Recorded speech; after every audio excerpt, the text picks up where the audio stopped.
अस्सलाम वालेकुम स्टूडेंट्स, उम्मीद है आप सब लोग खैरियत से होंगे।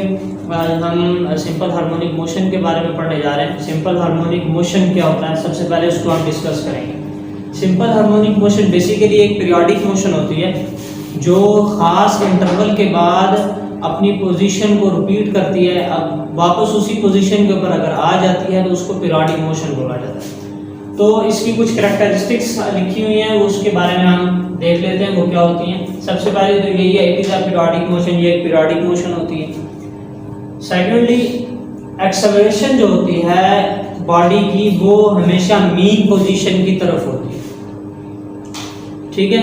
और थर्ड वाली जो इसकी करैक्टरिस्टिक लिखी हुई है वो ये है कि एक्सेलरेशन डिस्प्लेसमेंट के हमेशा डायरेक्टली प्रोपोर्शनल होगी। इसका मतलब ये है कि अगर डिस्प्लेसमेंट जो है वो मीन से एक्सट्रीम पोजीशन की तरफ जा रहा है तो उसकी जो एक्सेलरेशन होगी वो हमेशा मीन पोजीशन की तरफ ही रहेगी। यानी कि डिस्प्लेसमेंट एक्सट्रीम की तरफ जा रहा है तो एक्सेलरेशन मीन पोजीशन की तरफ रहेगी।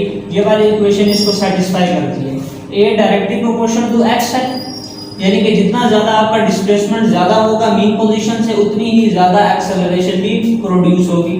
और ये दोनों एक दूसरे के ऑपोजिट होते हैं, तो ये नेगेटिव साइन इनके ऑपोजिट डायरेक्शन को शो करता है। फोर्थ पॉइंट जो है वो रीस्टोरिंग फोर्स का है। रीस्टोरिंग फोर्स के बारे में पहले आपको बताता चलूं कि रीस्टोरिंग फोर्स एक ऐसी फोर्स होती है जो बॉडी को एक्सट्रीम पोजीशन से मीन पोजीशन की तरफ लेकर आती है। तो ऐसी फोर्स जो बॉडी को एक्सट्रीम पोजीशन से मीन पोजीशन की तरफ लेकर आए उस फोर्स का नाम होता है रीस्टोरिंग फोर्स। जैसे कि ये नाम से ही जाहिर होता है, रीस्टोर। रीस्टोर का मतलब होता है कि वापस किसी भी चीज़ को वापस उसकी अपनी जगह पर लेकर आ जाना, इसको रिस्टोरेशन बोला जाता है। तो इसी नाम से रीस्टोरिंग फोर्स है। तो रीस्टोरिंग फोर्स जो होती है वो भी डिस्प्लेसमेंट के डायरेक्टली प्रोपोर्शन होती है, यानी कि जितनी ज़्यादा डिस्प्लेसमेंट होगी रीस्टोरिंग फोर्स भी उतनी ही ज़्यादा होगी। लेकिन डिस्प्लेसमेंट जो है वो इस तरफ अगर कवर होती है तो जाहिर सी बात है ये मीन पोजीशन थी और ये एक्सट्रीम पोजीशन है, तो डिस्प्लेसमेंट होता है मीन से एक्सट्रीम तक का फासला। तो जितनी ज़्यादा डिस्प्लेसमेंट होगी रीस्टोरिंग फोर्स यानी कि वो फोर्स जो एक्सट्रीम से मीन की तरफ बॉडी को लेकर आएगी वो भी उतनी ही ज़्यादा होगी। और उसको इस इक्वेशन से शो किया जाता है। एफ आर का मतलब है रिस्टोरिंग फोर्स और ये डायरेक्टली प्रोपोर्शन है एक्स मींस डिस्प्लेसमेंट, ठीक है। और नेगेटिव साइन इसका इंडिकेशन है कि रिस्टोरिंग फोर्स और डिस्प्लेसमेंट जो है वो एक दूसरे के हैं, तो डायरेक्टली प्रोपोर्शन लेकिन ऑपोजिट इन डायरेक्शन है। अच्छा, तो अब हम सिंपल हार्मोनिक मोशन की एग्जांपल को डिस्कस करेंगे। तो ये है मैथ स्प्रिंग सिस्टम की एग्जांपल है आपके पास। तो फर्स्ट ऑफ ऑल ये एक स्पोर्ट है, स्पोर्ट के साथ आपने स्प्रिंग को बांधा, स्प्रिंग के साथ आगे एक साइड जो स्प्रिंग की वो स्पोर्ट के साथ है और दूसरी साइड जो है वो मैश के साथ उसको आपने अटैच कर दिया। अच्छा, फिलहाल इस केस में ये वाला जो केस है हमारे पास, इस केस में बॉडी जो है वो मीन पोजीशन के ऊपर मौजूद है, यानी कि इक्विलिब्रियम पोजीशन के ऊपर। अच्छा, अब आपको एक और चीज के बारे में बताता चलूं कि मीन पोजीशन और इक्विलिब्रियम पोजीशन में क्या फर्क है। मीन पोजीशन एक ऐसी पोजीशन होती है जो दो पॉइंट्स के दरमियान में मौजूद होती है, यानी कि दो पोजीशन के दरमियान में बिल्कुल सेंटर में जो पोजीशन होगी उस पोजीशन को मीन पोजीशन बोला जाता है। और इक्विलिब्रियम पोजीशन वो वाली पोजीशन होती है जहां पर तमाम की तमाम एक्सटर्नल फोर्सेस जीरो हो जाती हैं, यानी कि उनका कोई इफेक्ट उस पॉइंट पर ना हो। तो उस पॉइंट को, जिस पॉइंट पर किसी भी एक्सटर्नल फोर्स का इफेक्ट मौजूद ना हो, तो उस पॉइंट को बोला जाता है कि वो पॉइंट इक्विलिब्रियम पोजीशन पर मौजूद है। तो फिलहाल ये मीन पोजीशन है, इसके ऊपर किसी किस्म की कोई एक्सटर्नल फोर्स एक्ट नहीं की जा रही, तो ये वाली पोजीशन इसकी इक्विलिब्रियम पोजीशन भी है और मीन पोजीशन भी है, ठीक है। तो इसको मैंने क्या किया, इसको मैंने स्ट्रेच किया, यानी कि इसको मैंने खींचा। तो जब इसको मैंने खींचा इसके ऊपर मैंने एक एक्सटर्नल फोर्स लगाई। एक्सटर्नल फोर्स लगाने के बाद ये बॉडी ओ से ए वाली पोजीशन के ऊपर मूव करके चली गई। जब ये वाली बॉडी ओ वाली पोजीशन से ए वाली पोजीशन के ऊपर मूव करके गई तो इसने जाहिर सी बात है कुछ फासला कवर किया, तो वो डिस्प्लेसमेंट है, वो फासला डिस्प्लेसमेंट कहलाएगा, उसको हमने एक्स का नाम दे दिया। फिर हमने सिंपल हार्मोनिक मोशन की करैक्टरिस्टिक्स के अंदर पढ़ा था कि एक्सेलरेशन जो होती है वो डायरेक्टेड होती है डिस्प्लेसमेंट के, और वो हमेशा एक्सेलरेशन मीन पोजीशन की तरफ होती है। तो अब आप देख सकते हैं जब मैंने इसको ऐसे करके खींचा तो ये बॉडी मीन पोजीशन से एक्सट्रीम पोजीशन ए के ऊपर आ गई, तो इसने कुछ फासला कवर किया जिसको डिस्प्लेसमेंट बोला जाता है। तो एक्सेलरेशन जो होगी वो इसके ऑपोजिट इन डायरेक्शन होगी, तो एक्सेलरेशन मीन पोजीशन की तरफ है। अच्छा, फिर क्या होगा, जब इसको मैं यहाँ पर लाकर, जब इसको मैं यहाँ पर लेकर आऊंगा और यहाँ पर लेकर आने के बाद इसको मैं छोड़ूंगा, जब इसको मैं छोड़ूंगा तो स्प्रिंग की वजह से ये वाली बॉडी जो है ये वापस मीन पोजीशन की तरफ आएगी। अब ये मीन पोजीशन की तरफ क्यों आ रही है?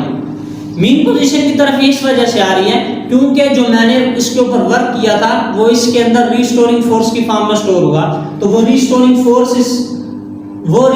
फोर्स स्प्रिंग इस मैस के ऊपर लगाएगा, ठीक है, और ये मैस वापस मीन पोजीशन की तरफ के ऊपर आ जाएगा।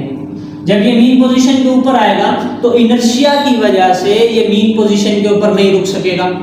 उसकी वजह यह है क्योंकि इनर्शिया के बारे में आपने पढ़ा था कि इनर्शिया जो होती है वो एक ऐसी प्रॉपर्टी होती है कि जब तक किसी भी बॉडी के ऊपर कोई भी एक्सटर्नल फोर्स ना लगाई जाए तो बॉडी या तो रेस्ट पर ही रहेगी, अगर बॉडी रेस्ट पर है तो रेस्ट पर रहेगी, अगर बॉडी मूव कर रही है तो वो हमेशा मूव करती रहेगी। इनर्शिया आपको ये कहता है।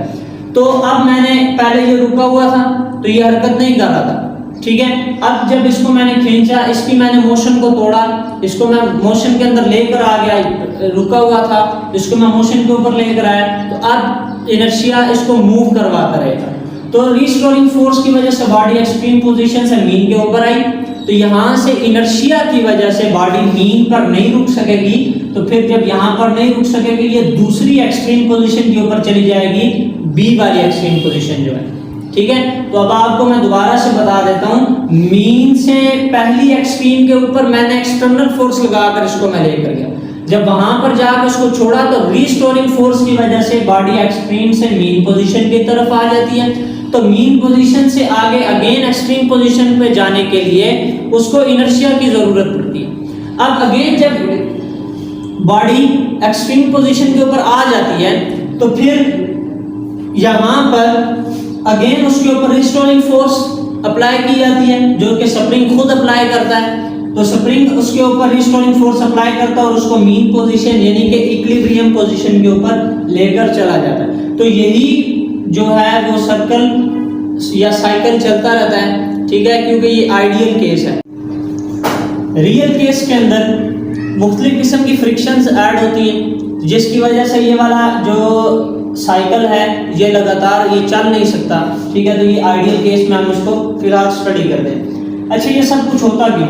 देखें, बॉडी इक्विलिब्रियम पोजीशन पे थी, यहाँ से इसको स्ट्रेच किया गया, ये एक्सट्रीम पोजीशन ए के ऊपर आई, यहाँ से इसका साइकिल जैसे मैंने आपको बताया वैसे इसका साइकिल चलेगा।